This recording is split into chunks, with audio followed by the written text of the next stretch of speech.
Hello and welcome back to Gully to Gully. And I say welcome back quite deliberately because it has been a very, very long time. Moin and I have been busy on personal fronts. So that's the reason for our absence.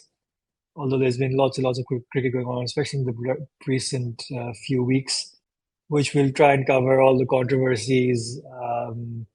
India, England, Pakistan, Bangladesh. I mean, the stories never change, despite despite the time the last time we did this was a month ago or something. But yeah, it's been the same old Pakistan bashing, tough series involving India, and maybe some controversy. Maybe we can even cover the that Champions Legends League that's going on And then in also let's also touch Kamran on Akmal's the missed stumpings. and let's also don't forget touch on the World Test Championship. I know it's been a while, but I do think that deserves special mention. I mean, the way South Africa removed that Joker's tag, I think that's like a massive, Yeah, monumental shift in cricket. Right? We've always said South Africa are probably one of the best sides. We always wrote them out in most tournaments because we just felt that the Joker's tag would keep coming back. But I think once they've got the sort of the boogie of the back, I think they are going to be a massive tournament team. But yeah, we can touch on it briefly. But as you say, there's been a lot of cricket. Thematically, not much has changed. Let's start with close to home, Bangladesh, Pakistan. I mean, you know, look, um, I know it when it doesn't come off, it doesn't look pretty. Okay, it looks horribly ugly. But at 15 for 5, you have to ask a few honest questions. Okay, now I think just to look, we know that Pakistan lost that series because of its batting, right? Um, and I don't want us to start second guessing the intent. I don't think the intent is the issue. It's purely the execution. Okay, like we're at that stage where we did really well with this park ball or whatever you want to call it at home, but the real test is doing it away from home. Like, were those pitches in Mirpur conducive to that approach? Could Pakistan have kept that positive intent, but improve their sort of probability of survival by just adapting a bit? Perhaps, right? I think we've talked about this before. you mean play like Babur and Rizwan? To some extent, in that condition, you see, it's all relative, right? What does intent mean? Intent doesn't mean hitting every ball for 4 or 6. Intent means looking to score of every ball, right? In whatever way, and trying to maximize the scoring. If you're playing on a wicket where it's just not possible to hit every ball for 4 or 6, then adapting your style to what Barber and Rizwan would do on a flat wicket, but do it on this wicket would be the right way to go. Now, I don't want to make that comparison because Babar Rizwan also used to soak up a lot of dot balls. And on this pitch, I guarantee they would have soaked up lots of dot balls. They would be hovering at strike rates of 70, 80, right? Or 80, 90, right? But what I'm saying is take Babar Rizwan's approach on a flat wicket and put it on this minefield where you can, strike at about 120 or so and maybe get a few big overs in the end, get to a score of maybe 140, 150, and I think that would have been fine. 145 plus, right? That's the way I see it, right? It's all relative. Um, Yeah, I think a mix of obviously mistreating conditions. Pakistan is no stranger to that. They've done that time and again. And like I say, intent is intent or positive approach, whatever these things, but you also need to understand the conditions that you're playing in. But also, the batting is to blame, but also to a certain extent, it's the team selection, the coaching. I mean, I know they're obsessed with Saim Ayub's come back and they need to play him. They need to play him every single game, but Saibzada Farhan was in great form leading up to, in the PSL and beyond. And he only got to play the last game. He got a 60 odd. So I know that would have meant maybe Fakhar Zaman would have had to drop out, but you've got one player who's in form. I think what was the recent series they played? Was it at home against Bangladesh, right? Yeah, yeah, I know a again, couple of but the months ago. same people, Yeah, the same team. exactly. Yeah, The and relative. they did it so well. But I don't know why that to change things around. Um, I mean, Mohammad Nawaz, I don't know what he's doing in the team.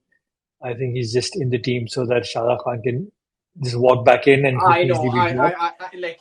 I don't. I don't know what Sufyan Mukim has done wrong to be ignored. And you do say you say the batting is to blame, but the problem with the bowling is you didn't really have many options. You had Salman Mirza and Fahim Ashraf as your two leading fast bowlers, I think they wanted to use spin. Yeah, yeah. and Abbas Afridi, I think, to a certain extent. But I mean, really? So So I it's a mix of things. Fahim Ashraf sort of redeemed himself by playing a poor man's Ben Stokes innings in the second T20. I think from what was it, 15 for 5 or 40 for 7, nearly got Pakistan over the line, but not quite. Look, yeah, I think apart from the intent or the lack of execution, team selection, I don't know, maybe you can't even say this was Pakistan's reserve team or B team, although there are quite a few newer names. But this is what the team that will be well, playing going forward, right? Or should be, because this didn't have any of your big five, so to speak, which is what we've been saying that you need to move on from all of them, whether it's Haris, Shaheen Naseem, or Babar Rizwan. So these are the guys that need to take it forward. The other player who I would need to mention here is Mohammad Haris, who's been given so so, many chances, so many. and I've always been very skeptical of him. He's played a couple of good innings. I'm not talking about the 10 ball innings against South Africa 3 years ago. But Um, so there are a few things right before you get into Mohammad Haris. I think the bowling there are a few points. Look, the first is Sufyan Mukim. You can see he's in the one-day squad for West Indies. So, see, I hate this where they've sort of now bucketed him as a one-day player alone, single format, not tests, not T20, which I find absurd. What has he done wrong? I mean, how many chances has he actually got? Like, I just think it's really unfair that you've now bucketed two of your frontline spinners, Abrar and Sufyan Mukim, as single format players, ODIs only.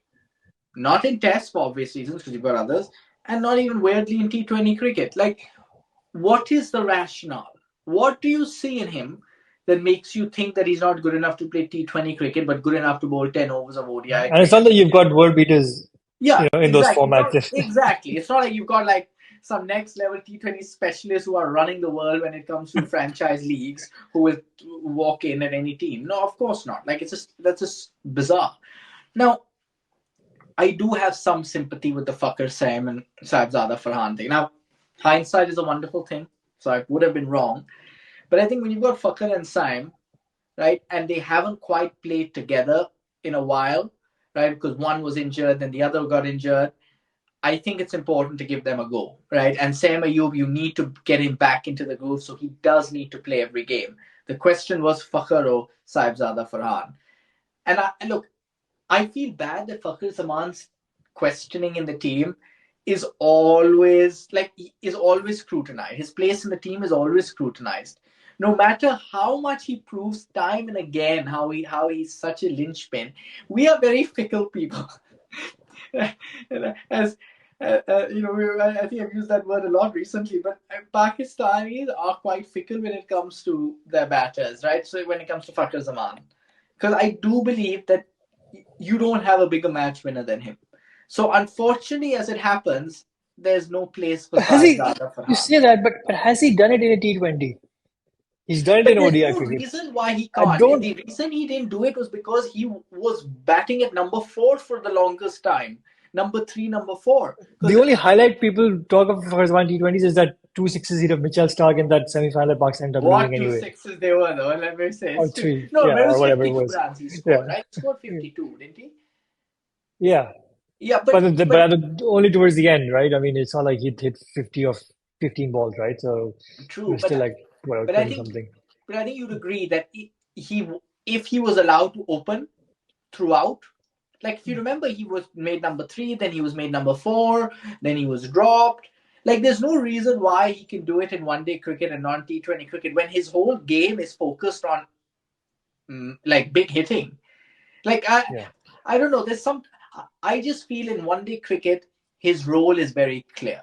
In T20, it's less clear, and I don't think that's his fault. I think that's a lot to do with the management and believing in another certain way of thinking, which is fine. We tried it. Babar Rizwan. It was successful for a while. Didn't bring us any trophies, and now we're trying these two.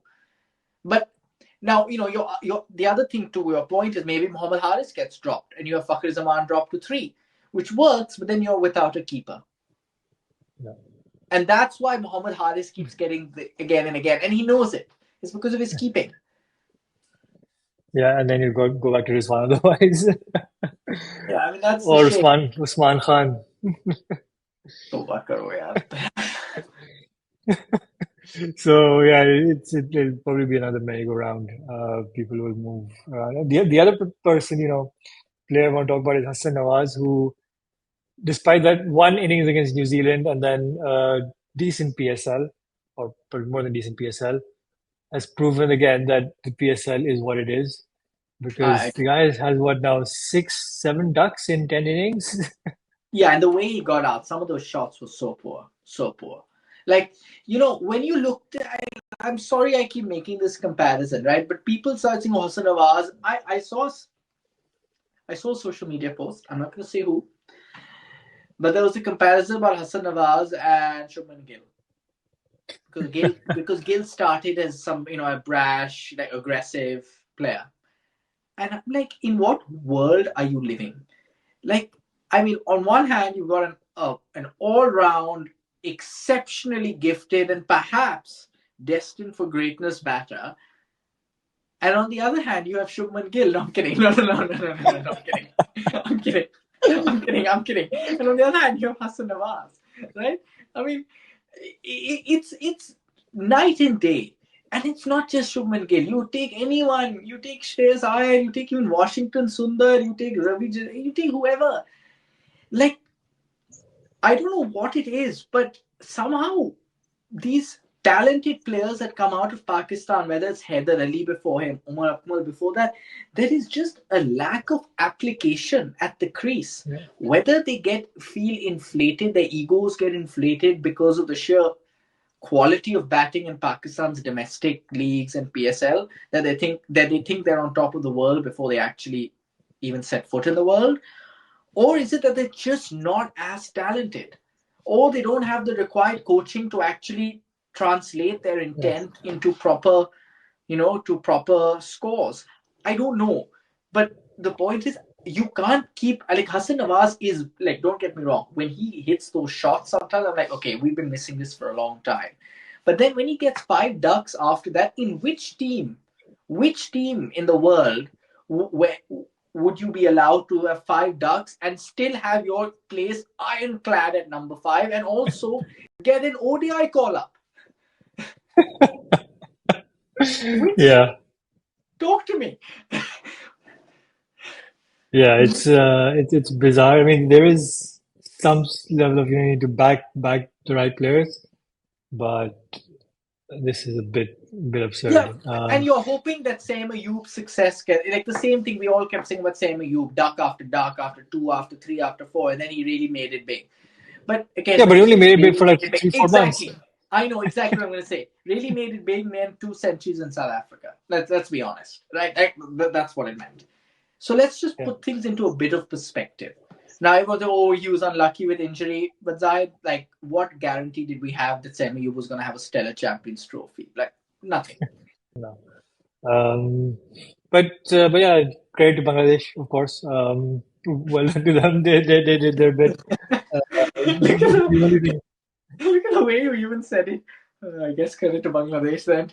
After I mean, we didn't even give them any time on the mic.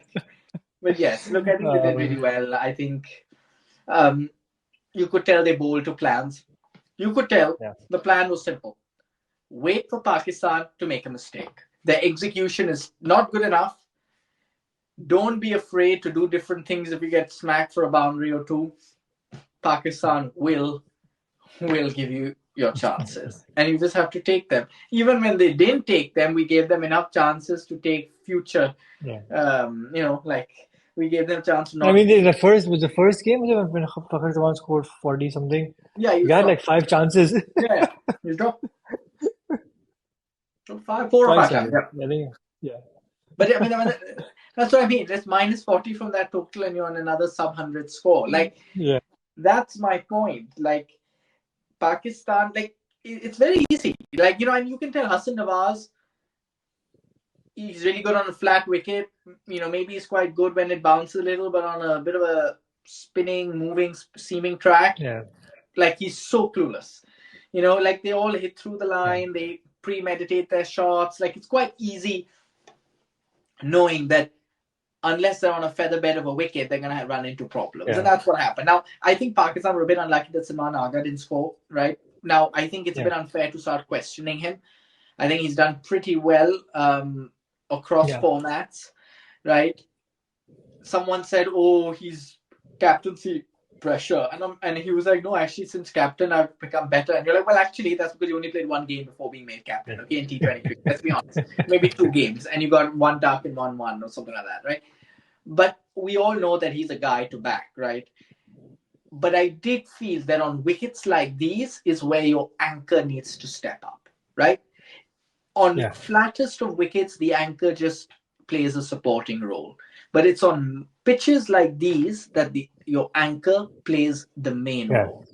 And that's where Salman Agha will be tested, right? He's not a Babar Azam. We know that. He's got talent. He may have a really good ability to make the most of his talent, but Yeah. he is no Kohli or whatever, right? So how he evolves into that role of leading and being the anchor and actually being the main character in that Yeah. batting lineup in these sorts of challenging surfaces, that's the test. No, I completely agree. Look, it'll be interesting to see. They've got a tour of the West Indies again, not the best quality of opposition, especially what Australia have done to them, or are still doing You to say them. that, and then we're going to turn them into like world beaters. So wait till you see. Yeah, of course, like we did when they came to Pakistan, uh, and beat Pakistan on those spinning tracks. But anyways, I think how much more can we bash Pakistan? It's Yeah, how much more? How much more? it's the same old story, time and again. Um, yeah, it's been to be fair, I didn't I watched didn't watch every single ball of the series, but I don't know. Was one of those series where it sort of just crept up out of nowhere. It's one of those meaningless ones. So maybe it was that as well, where the Pakistan team was just like, yeah, whatever, we're just gonna go do our time and come back. I'm Um, sure that is because Mike Hessen. So isn't this Mike Hessen's first assignment? I'm sure he wanted to leave a oh good yeah, impression. But in any true, case, true, look, true. moving on to speaking of insignificance and significance, I mean, there's India, England, right? I mean, it's Wow. been Test cricket at its absolute best. Like every single match, every single day, every single session, right? If there, look, it's impossible to sum up the last 4 Test matches in the next 10 minutes, right? But what I will say, thematically, there are a few things that come to mind. Number one, you don't need to be dominant. Like the team that is dominant for the most number of sessions doesn't necessarily need to win. Okay. We saw that in Test number one. India were hands down the dominant team. But because they lost crucial moments, and this is a lesson Shubman Gill will learn the hard way, of if you lose certain moments in the game, certain and at the early age of captaincy, you don't even know when those moments creep up. When I think these 10 minutes are an important phase of the game that we need to win. Like it's easy to say this in hindsight, but in the moment, that feeling of anticipating it, you'll Yeah, only learn with time, right?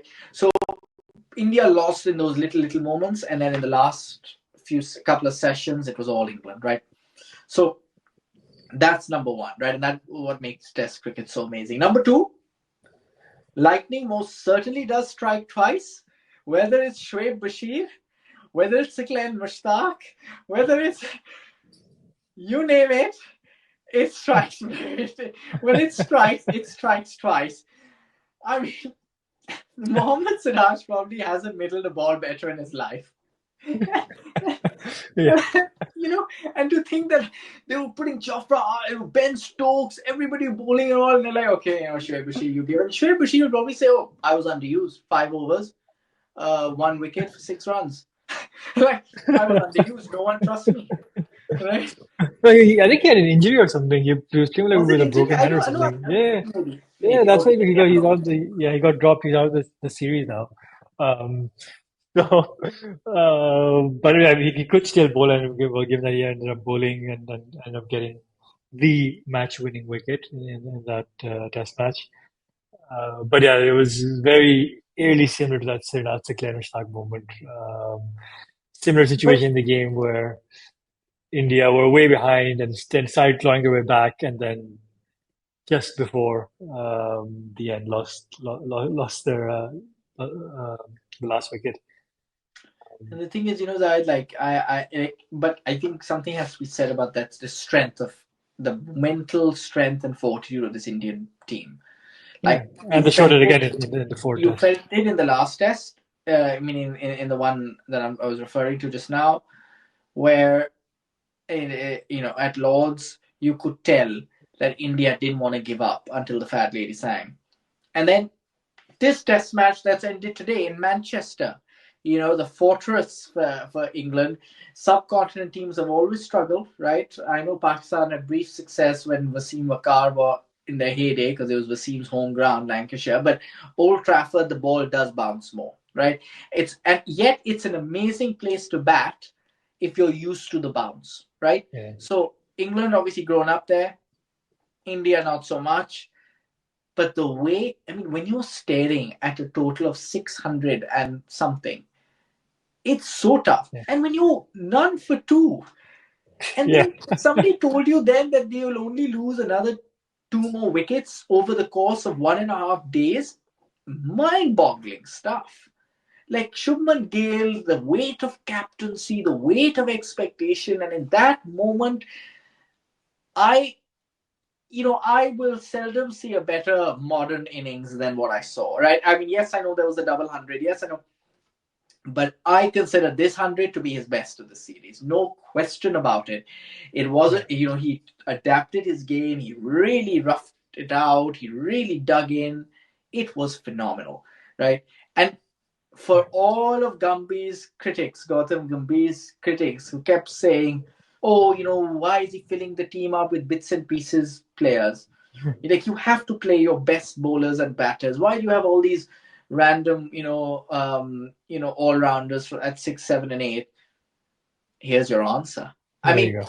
I don't even like. I agree with the principle that specialist over bits and pieces, or not bits and pieces, or over all rounders in Test cricket. But these guys aren't bits and pieces cricketers. They've shown it in Australia. They've shown it in England. They are Yeah, they are very good with the bat. They're proper genuine all rounders. My only criticism is with the ball, that I don't think Jadeja and all Washington all have been very successful with the ball. And I think in the next Test match, if they want to get 20 wickets and win, because they have to, Kuldeep Yadav needs to come into this yeah. equation, especially if Bumrah is not going to play. That's my only criticism, and I know it's difficult to squeeze everyone in. But maybe you need to drop one of, which is unfair, but you may find one of these centurions dropped. I don't know. But, but let's see. Yeah, I think especially with the batting, they're all victims of their own success now because they're technically, selected in the team. Maybe Washington Sundar as well and Jadeja both. Well, maybe Jadeja less so, but Washington Sundar as mainly as a bowler and as a protector, bad batter towards the end, right? Who can stop Yeah. the collapse or the situation. But he's come out and he's done it before in the past as well. He's shown that he can more than just hold a bat. Uh, Shardul Thakur also got a 40 odd in the first innings. He did. Uh, so so yeah, look, it's going to be a tough decision for them. But like you say, yeah, I'm similar. We're similar in the same camp as you. That in test cricket you need to have specialists, not relu kate as you call it in Really? in Urdu. Um, So yeah, how India go about it, Bumrah probably definitely will not play. That being said, I think India's recent test performances without Bumrah have been better than with I knew Bumrah. you were going to say that. So Siraj is a completely different bowler. He's gone for 1 for 150, I think, in the only innings he bowled in this test match. So maybe we'll see Siraj 2.0 minus Bumrah in the next game. Uh, yeah, I mean they've got a couple of other fast bowlers in and around. I'm not too impressed by. I was the new guy that played this match. Prasad Krishna in the previous couple of games hasn't Yeah, really been. I agree. So that is a problem, and maybe they need to bring in Kuldeep Yadav. But then if you have Jadeja, Sundar, and Yadav, um, you know, I'm not sure that. I mean, the oval can spin on days 4 and 5, but you need three spinners. I'm not sure about that. Yeah, I mean, but then you have to So think, I mean, what is your best chance of winning? Do you really yeah, think Prasad Krishna will get you close to winning, or do you think it'll be Yadav and just doing something different and playing to your strengths and believing that you've got good enough spin in your ranks to outperform England, right? Because England struggle against spin, right? Now I know they struggle in the yeah, subcontinent, but generally speaking, if you have like a military medium fast bowler in Prasad Krishna who comes in, it's been unfair to call him military medium. I take that back, but whatever, an odd average fast bowler coming in, short on confidence. Ask England. Always place yourself in the shoes of the opposition. yeah, Who would they rather see? They'd rather have Prasad Krishna any day of the week, right? So you yeah, need to give them what they don't want, right? So I think, look, and I also think the pace levels are down. Like you see the pace levels here compared to what they were at the start of the series and what they were before the series, way lower. yeah, I mean, who was it? Was it? I can't remember. But like they were clocking at 130 to 134.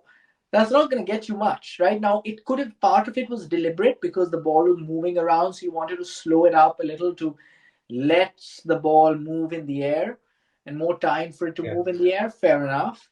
But I also just think that they're just tired, right? Some of them have played like Siraj. And had Siraj played all four test matches? Yeah, yeah, I think so. I think Yeah, that's, I mean, that says a lot, right? And for a team, I mean, it's not easy, and they've also had some hot weather in a couple of the earlier games, so it's not going to be a slam dunk to expect the same pace level. yeah, So I think that all this put together means you yeah. could well Yeah. see. But that being said, the new guy that played Anush Kamboj, I think, yeah, well, whatever his name is, he was fresh. He hasn't played any test cricket. He was bowling at 120, 125. I Yeah, mean, that's, I guess, yeah, the bowler that he is. So, which but again, I don't see the point of that. yeah. Look, unfortunately, I know we say pace is pace. Sometimes say pace is not pace. Look, pace. You need a minimum level of pace to be considered a strike bowler. Okay, like there's no questioning that, unless you are in like New Mohammad Zealand Asif. or Muhammad Asif's type skill in swing and seam, or like in like South Africa or some place where you will get the best support ever. Unless these things Yeah, come in at 120, you are at best a stock bowler to give your other bowlers a rest, right? You are no different to a sort of Ganguly with the ball, right? Except you may yeah, have a slightly fancier action. yeah. So I think India have decisions to make. Yeah, You can see there are some similarities to the India Australia series a few months ago, where yeah, absolutely. India were on the brink of defeat. I think it was at the MCG where they pulled out a draw, and there's a similar thing here. But what will that mean in the wider context of the series? Can they actually come back and make it 2-2 at the Oval? Team selection will make a huge will have a huge part to play. And yeah, I think they probably do need to go with the spirit with Kuldeep Yadav, but it's just how they're going to find a way to fit him Oh in. yeah, it's going to be tough. That's going to be tough. Whether they go with the same three paces, Shardul, Siraj, and maybe one more, so that means they probably have that batting cushion, that three pacers and then three spinners. I don't know. And this is where But see, Hardik Pandya comes in handy, right? Because he can. 100% Hardik Pandya. But like, see, this is what we were discussing before. India's pace battery relies a lot on Bumrah now, right? Previously, they had Ishant Sharma, they had quite a few others. Now it's Bumrah, right? There is a big gap between Bumrah and Siraj consistently, right? Now, Siraj will have moments of brilliance and very aggressive, but it's up and down. India's dominance in world cricket will be predicated on their ability to replenish those fast bowling stocks. The batting has always been there, but the reason they've become such a dominant force is because of that bowling attack, especially that pace attack, because they've always had good spinners. That is at risk now of falling slightly away. Now, nobody can do anything about it. Like sometimes there's just brilliant talents that come, sometimes there's a bit drying up of talent. But team selection matters. I cannot believe for a second that this Kambli, what's his name? He's Kambo, definitely not Kambo, Kambli. What is the new passport? Anshul Kamboj. Kamboj. Now, I can't believe for a second that Kamboj is your next best fast bowler in a country of over a billion people, right? This is where selection needs to play a big role here, right? I am sure there are faster bowlers. I am sure there are bowlers who have good ability, but it's about backing the right people. And that for me is going to be India's biggest challenge. And everyone talked about the vacuum that Kohli and Sharma would leave, but the bigger vacuum, in my view, because you've got a never-ending list of batters to follow. I mean, look what Gill has done in this series at number 4. So Exactly. I mean, Gill, who averaged 36 with the bat before this series, right? So it's about who replaces Bumrah, because Bumrah is not going to play as consistently, right? So we do need to think a bit early about who else around Bumrah and who would replace Bumrah as well when he's not playing. And these are answers. I know Mohammad Shami is injured, all that, but everybody will agree there's a big gap, right? And replenishing their success is predicated on, in my view, that thing alone. yeah, I mean, successful teams, consistently successful teams, especially in when it comes to pace bowling, you need to have a partnership, at 100%. least I two. 100 agree. Yeah. You go back to the days, the usual Wasim Akar and all that. But you must look Australia. It's always Stark, Cummins, Hazelwood. South Africa, it's Rabada and Ngidi or Janssen. So it's always at least two or three. England obviously had Gordon Anderson, and they're in a similar situation right now. I think where there's Archer and then Cars is hit and miss sometimes, and there's Josh Tongue who's okay. Ben Stokes comes up for one innings. And then he'll be When he injured. I really think he's puts been injured when he now. really puts in the effort. Chris Wokes again. He's been there for a while, but does well against Pakistan in seaming conditions. But then when it gets a bit flat, struggles. Yeah, look, I Um, agree. so I think so, yeah, I think England are also in a very similar situation where they have moment bowlers, but they don't have consistent bowlers, I agree. especially since they are broad and Anderson. So in a way, for them, it's the same thing, and that's why I think you've seen very high scoring test matches. But what has also been refreshing to see in a weird way is the pace of the game has been rather normal. I think I agree. I think it's only towards, was it when England scored 600 towards the end, they started going berserk just because they could.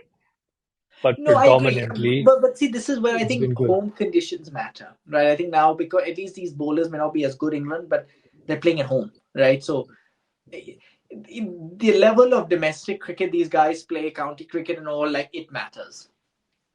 Much more than it would. Pakistan has no idea how to play in Pakistan, right? I mean, India, obviously, they know Yeah, very well.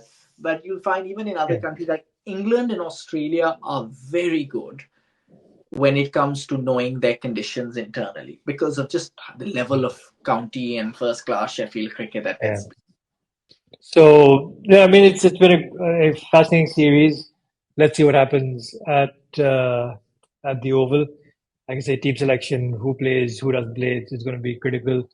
The toss, quite frankly, is irrelevant now, given India has lost all four and probably 14 in a row before, or 10 in a row before that. So it's been 14 in a row uh, um, with mixed results. So yeah, let's see how that goes. There's a lot more to cover in the world of cricket, but I think we can probably do that at a later date because we're going to focus on the two main series that are ongoing. The only thing actually I'll just fit in here is, I mentioned the pace of the game and more runs that have been scored, where you have had 300s, 400s with results throughout the series. It's just good to see. Whereas on the other side, you have this Western Australia series where you have teams getting bowled out for 27. Um, Well, yes. I admire your optimism there, Zaid, although I do sense a bit of sarcasm there, but I let it. So, take it to our audience, take it as you will. All right, Zaid, thank you very much. We'll be back with a lot more coverage. Stay tuned, and thank you for your continued support. Thank you, Zaid.